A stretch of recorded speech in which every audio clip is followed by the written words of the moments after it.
Right speech is built around 4 simple questions that act like gates. Before any important words leave your mouth, they must pass through all 4 gates. The questions are: is it true? Is it kind? Is it necessary? Is it beneficial? But here is where it gets fascinating. Most people think these questions are about being nice or avoiding conflict. That is completely wrong. This framework was designed for warriors, merchants, and leaders who needed to communicate difficult truths in high-stakes situations where relationships and outcomes mattered. Let me break down each gate and show you why this system is so powerful. Gate 1. Is it true? The first gate seems obvious, but it is actually the most sophisticated. In Buddhist psychology, there are 3 levels of truth that most people never distinguish. The first level is factual truth, what actually happened. You missed the deadline is different from you do not care about this project. One is observable fact, the other is your interpretation.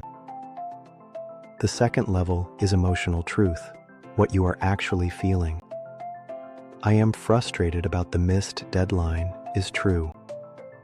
You are trying to sabotage me might not be. The third level is useful truth, what actually needs to be communicated to improve the situation. Sometimes the factual truth is less important than the emotional truth, and sometimes both matter less than focusing on what you need going forward.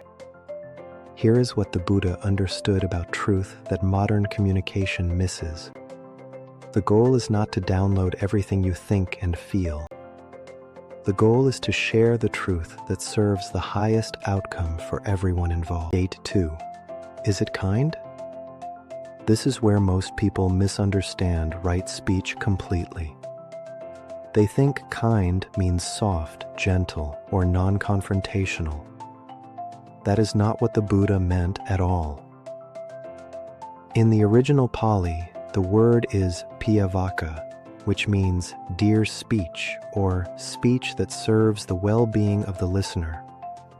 Sometimes the kindest thing you can do is tell someone a hard truth they need to hear.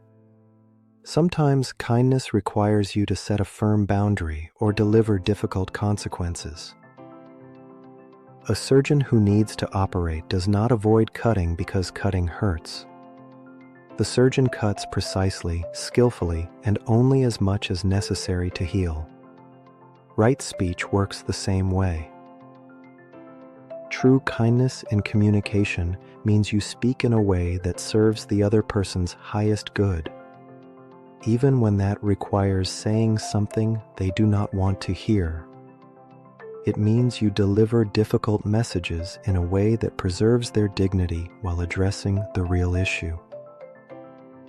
Gate 3. Is it necessary? This gate asks whether this conversation actually needs to happen. Buddhist teaching distinguishes between 3 types of unnecessary speech: idle chatter, harmful gossip, and what they call proliferation, saying more than the situation requires. But here is the insight that transforms how you approach difficult conversations. Most of the time, we avoid necessary conversations and instead have lots of unnecessary ones. We will complain to everyone except the person who can actually change the situation.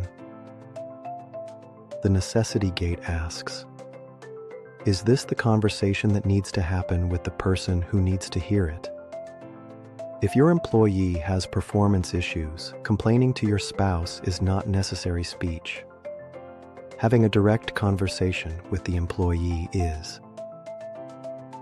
This gate also prevents what Buddhists call verbal violence, using more force in your words than the situation requires. If a gentle correction will solve the problem, there is no need for a harsh confrontation. Gate 4. Is it beneficial? The final gate is the most strategic. It asks, Will saying this in this way actually improve the situation? This is where right speech becomes a tool for effectiveness, not just ethics. Sometimes the truth is factual, kind, and necessary, but the timing or the approach will not lead to a beneficial outcome.